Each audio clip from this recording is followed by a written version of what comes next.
Hey, what's up? So today I want to solve with you this optimization problem up here. We need to find the closest point to the origin that is on the curve y equals the square root of x plus 4, okay?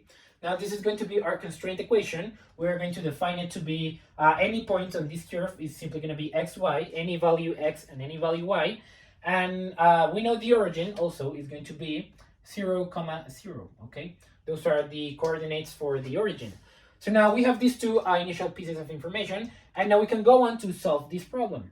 So we know that if we want to find the closest point to the origin, that is the same as saying we want to find the 2 points, well, no, not 2 points, the point on this curve, that has the minimum distance with respect to this point. So if we want to find a minimum distance, we need to create a distance function, something that allows us to represent distance as a function, or yeah, as a function of some value. So now you know that, you should know that from your pre-calculus classes, that the distance between 2 points is going to be the square root of the change in the coordinate in each axis. So that is going to be x minus x naught squared plus y minus y naught squared. And yeah, that's the entire thing. Yeah, I was gonna write something else. No, this is the entire thing. And this is nice because you can see this is the Pythagorean theorem. And the sides of the triangle that we would have if we made this as a triangle, well, the sides are going to be the change in the x-axis and the y-axis, okay? So we could say that if we want to find values for x naught and y naught, well, those are going to be like our fixed points. And in this case, the fixed point that we have, well, it is going to be the origin. So we can say this is just going to be x naught, comma, y naught, okay? Y naught, just maybe if you don't know, x sub 0, that is going to be the same as x naught. That is another way of saying x0, but I prefer saying x naught. It's just better. I don't know. Yeah, just so that if you didn't know what I mean when I say x naught, yeah, it's this thing. Okay. So yeah. Anyways, so we have the values for x naught and y naught, and so we can rewrite this distance function as the square root of x squared plus y squared. Okay.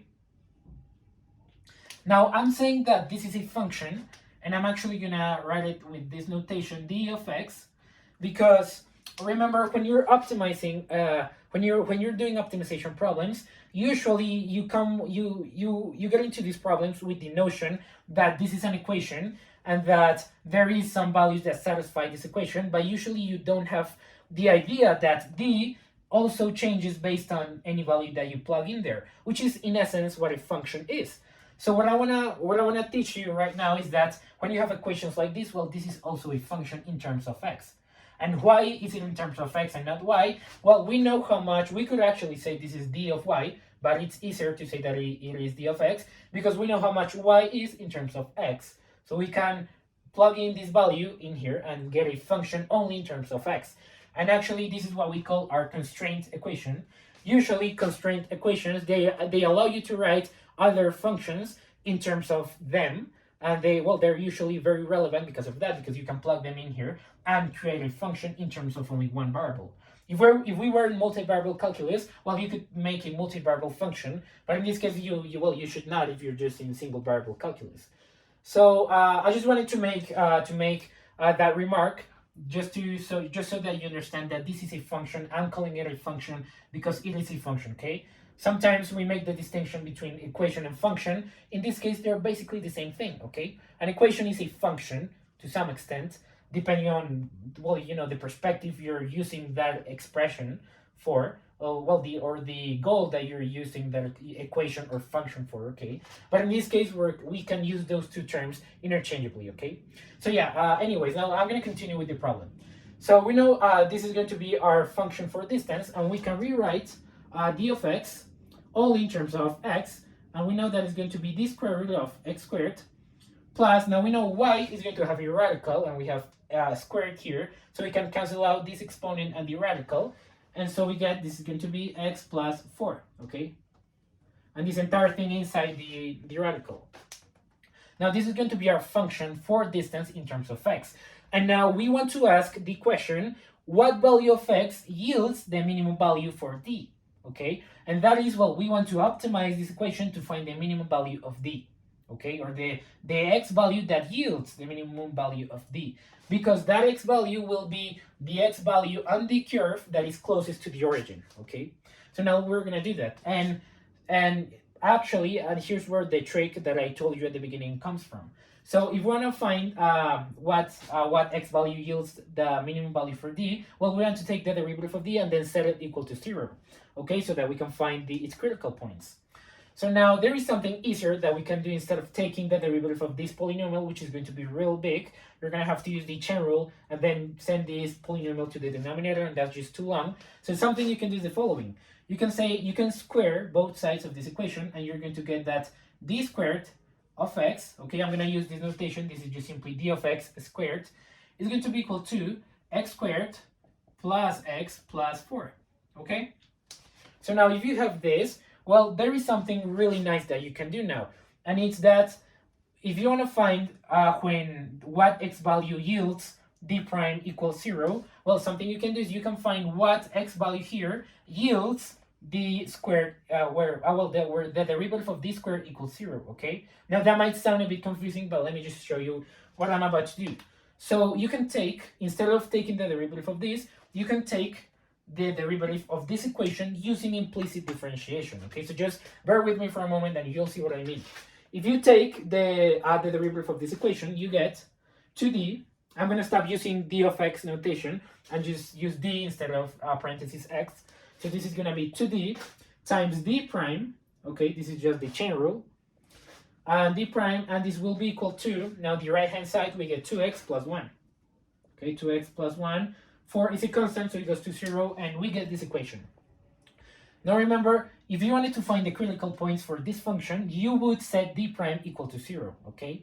So I know this may not seem intuitive at first, but just see it like this. If you're going to set D prime equal to 0 somewhere in all your computations and in all the algebra that you do, if you're going to let D prime be equal to 0, well, you might as well just do it now and then solve this equation, okay? So it is equivalent to find the derivative of this and set D prime equal to 0. That idea is equivalent to having this equation over here, and here just simply saying that D prime, since it will eventually be equal to 0, this, what we did here, it's valid, so there's no disconnection, or there's no like break between what this equation represents and what this equation represents up here. You can say that, well, it is the same thing to just set D prime equal to 0 now, okay? So you can do this now and just solve for x in this equation instead of solving for x in whatever the derivative of this big ass polynomial gives you, okay? I know it may not seem intuitive, but that is how it goes, okay? This is just a simple trick that you can use so that you don't have to deal with this polynomial right there, okay? Which its derivative is going to be really complex, okay? I know what I'm saying right now may not seem really intuitive, but just trust me that it goes like this, okay? It works out. Since D prime will eventually be 0, you might as well just somehow rewrite this equation into a form that is better to deal with, such as this. Take the derivative of this using implicit differentiation, and then, well, D prime will eventually be equal to 0, so you might as well just set it equal to 0 now. So we get the following. We get that we have 2D times D prime, which is going to be equal to 0, is equal to 2x plus 1, okay? Now, if D prime is equal to 0, well, the left-hand side of the equation is also equal to 0, and we have 2x plus 1, okay? So, since D prime is only equal to 0 when x is a critical value, a critical point, then, well, we can just simply say that if we solve for x in this equation, we found the critical value for which this function D yields a minimum value, okay? So let's do that, and now, well, this is pretty simple. We just get that minus 1 is equal to 2x, and that is the same as saying that x is equal to negative 1/2, okay? This is the critical point. So you can go through the algebra and see that if you take the derivative of this and set it equal to 0 and then find x, which is just going to be huge, it's going to be a very long process. If you're in an exam, you don't want to do that. So if you do that, well, you're going to see that x equals negative 1/2, okay? But it is so much better to do it using this process, okay? So I want to show you this in this particular problem, okay? This is a very helpful tip, okay? Using implicit differentiation for complicated equations is very helpful. So now this is going to be our critical value, and since this is the critical value for which we have a point on this y curve that is closest to the origin, well, we now we only have to find what y value corresponds to this x value, okay? So we just simply need to evaluate this function at x equals negative a half. Let's do that. So we're going to have y is equal to the square root of x plus 4, so we have minus 1 half plus 4, that is the same as saying 8 over 2.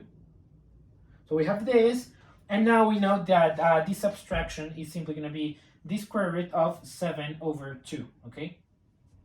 And this is the y value that we get, so now we have x and y. And so we can say that the answer to this problem is going to be the point, that's supposed to be an s, it looks very bad, let me write that again, so ends, colon is going to be, x is going to be negative a half, comma, the square root of 7 over 2, okay? Whatever that yields, well, that's going to be the value that we want, okay? So that has been everything. I hope that, well, you learned something from this problem. This, I think it is very valuable. This makes the difference between getting an A on an exam and getting a B. Getting a B because you couldn't solve any more problems in the exam because you had to go through this differentiation, which is huge, and then you had to, find what x value yields 0. That's just huge, and you're gonna lose too much time on that. So I hope that me showing you this will have been useful. So maybe hopefully you learned something here. I hope so. So yeah, that has been everything now. I hope that you enjoyed this video, you learned something, and see you in the following one. Bye.